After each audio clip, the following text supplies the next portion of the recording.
За власта развоен, за опозицијата расипнички. Жестока расправа за ребалансот на буџетот кој денеска е на пленарна седница. Опозицијата упати остри критики за новото прекројување на државната каса.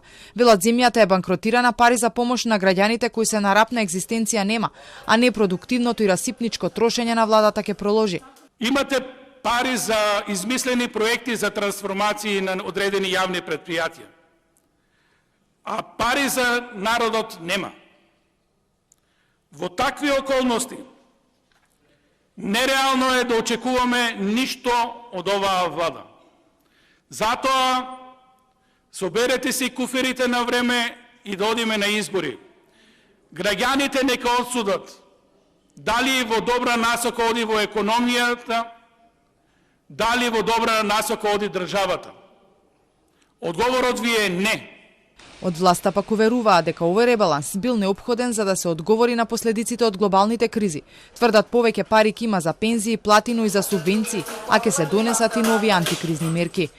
Ова е ребаланс за поддршка на граѓаните и фирмите во екот на глобалната ценовна енергетска криза.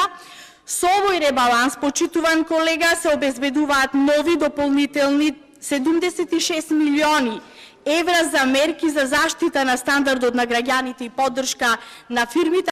Овој ребаланс да буџе да и поможе на економијата од енергетската криза и инфлацијата, но исто така да даде можност за одржлив развој на државата.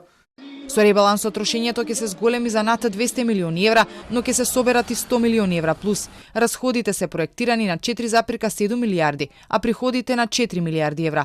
Годинава се очекува да се заврши со раст од 3,2%, инфлацијата да надмине 7% од бруто домашниот производ.